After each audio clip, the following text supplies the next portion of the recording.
Come along and join us in Fredericksburg, Texas for a visit with the brilliant four-star General Hagee as he shares his passion for his new life as President and CEO of the Admiral Nimitz Foundation that oversees the Nimitz Museum and the National Museum of the Pacific War.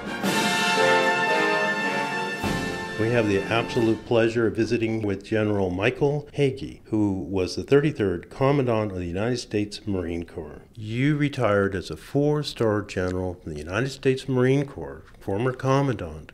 You could have done anything you wanted. You could have named your ticket, and you chose Fredericksburg, Texas. Tell us about that story. Well, I think it's probably a little overstated, Tom, that I could have named my ticket. But yeah, I could have gone several different ways. I was raised here in Fredericksburg. I love the town here. I love the people here. They're really the heart of America. And I had a great opportunity to replace an admiral who was here running the Admiral Nimitz Foundation. Unfortunately, he passed away unexpectedly. We have a beautiful museum complex here, which focuses on World War II in the Pacific. I was able to come home. I was able to continue working with military history. I was able to continue working with young men and women. This just seemed to be the right place to come. Give us an overview, a picture. It's called the National Museum of the Pacific War. When it started back in the late 60s, it was in fact the Nimitz Naval Museum, and it was focused on the U.S. Navy in World War II. But over the past over 40 years, we have expanded that significantly. It is called the National Museum of the Pacific War, but it's really composed of different museums in this complex. We have the George H.W. Bush Gallery, which focuses on operations in the Pacific during World War II. We have the Nimitz Museum, which is housed in the old Nimitz Hotel that Admiral Nimitz's grandfather built back in the late 1800s here in Fredericksburg. We also have a small museum in the Nimitz Hotel that talks about the German immigrants that came to Fredericksburg in May of 1846. We have a Japanese peace garden that the people of Japan gave to us, the American people. It's here in Fredericksburg as a symbol of peace and also as a symbol of their honor of Admiral Nimitz, whom they respected highly. We have the Pacific Combat Zone, where we have 8 reenactments, 8 weekends throughout the year where we have reenactments of landing on Pacific Islands. We have the Presidential Plaza, which talks about each one of the presidents who served sometime during World War II, either as Commander-in-Chief or as, like Jimmy Carter, President Carter, as a midshipman. We have a memorial courtyard which honors all those men and women who served in the Pacific during World War II. And then finally we have our newest addition, the Nimitz Education and Research Center, which houses our tremendous collection of documents, photos, audio tapes, which is open to researchers throughout the world. This is the most extensive museum complex in the United States, specifically dedicated to the United States naval operations in the Pacific. It is the only museum in the United States that focuses solely on the war in the Pacific. I would only add to what you said, it's Army, Navy, Marine Corps, Army Air Corps at that time, Coast Guard, and Merchant Marine. All 6 of those services that served in the Pacific during World War II, we tell the story of the men and women in those services during that time. And I imagine that you go to great lengths trying to garner oral histories from the people who are still alive that served in World War II. You're absolutely right. We believe this is extremely important to get those oral histories. We have quite a collection of oral histories right now, and anytime we have a World War II veteran who comes through here, we always ask him at the front desk, have you had an opportunity to give your oral history? And if they haven't, and if they want to, we'll get someone to do that. We actually do it over the telephone too, because once those individuals are gone, and unfortunately, as you know, they're passing away at a very high rate, those stories are gone forever. The other thing that I think is incredibly fascinating about your complex are the artifacts, airplanes and tanks and things. Tell us about the things that somebody would see here. Well, we have a wide variety of artifacts, and unfortunately, like most museums, we can't show everything that we have, but we have a Japanese float plane, only float plane that was configured as a fighter. It's the only one completely restored and on display anywhere in the world today.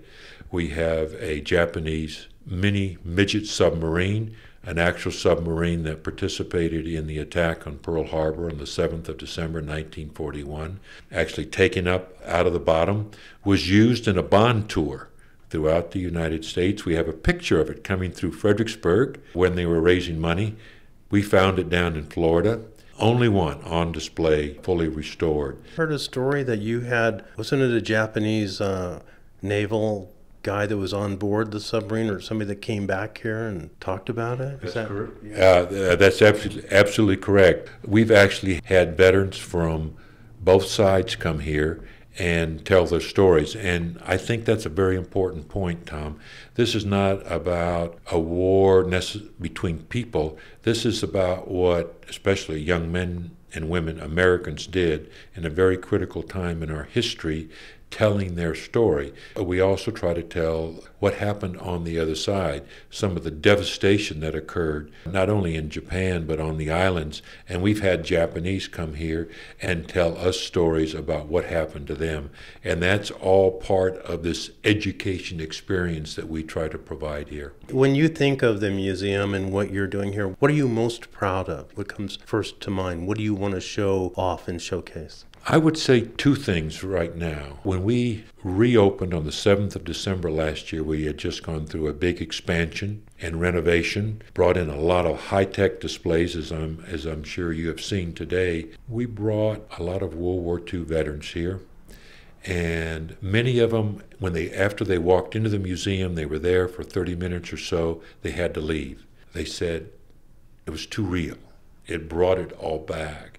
And several of the families came up to us and said, this is the first time my father, this is the first time my grandfather talked about it. That to me is really quite exciting, and one of the things that this museum has done. It has captured those stories, and it has helped those individuals tell the stories and remember that very important time in their life. The second thing it does is it educates all Americans, but especially young Americans. Unfortunately, today, in my mind, we spend very little time talking about that period, which to me was one of the most dangerous periods, if not the most dangerous period during the 20th century. Democracy was truly threatened in the Pacific and in the Atlantic. We tell the stories of those young men and women who left professional sports, who left families, who left everything they had to fight for this country and did it very well. We want the young people today to understand the price of freedom and what these young men and women did. It's not about war. I've been on many battlefields, and I can tell you war is terrible. I don't want wars, but unfortunately sometimes we're forced into fighting them. And we want to tell the stories of men and women who in fact did that very well. And that would be the second thing I'm very proud of. And I'm sure that you think about this every day, but as I'm listening to you, I go, you are so blessed in that not only do you get to meet in person some of these incredible heroes and survivors of World War II, but the young new generation. So you're in this cool position where you are breathing life into the future. It really is. The older generation, the individuals who fought in World War II, and the real young generation, they have at least one thing in common. The old guys and gals, they will tell you exactly what they think. And they don't worry about political correctness. They just say, this is what happened, and this is what I think. And by and large, the young guys and gals think that too. It's in the middle where they start worrying a little bit more about what they're saying. But you're absolutely correct. Opportunity to bring individuals who served in World War II and other servicemen and servicewomen and bring them together with young people so that they can exchange stories and understand one another is really exciting. Very, very cool. Wonderful, but we're out of time, Michael. Thank you so much. Tom, it's been my pleasure. Best of luck to you. Thank you. An honor. We've been speaking with General Michael Hagee, the former Commandant of the United States Marine Corps, who has a new wonderful life at the National Museum of the Pacific War in Fredericksburg, Texas. This is your host, Tom Wilmer, reporting.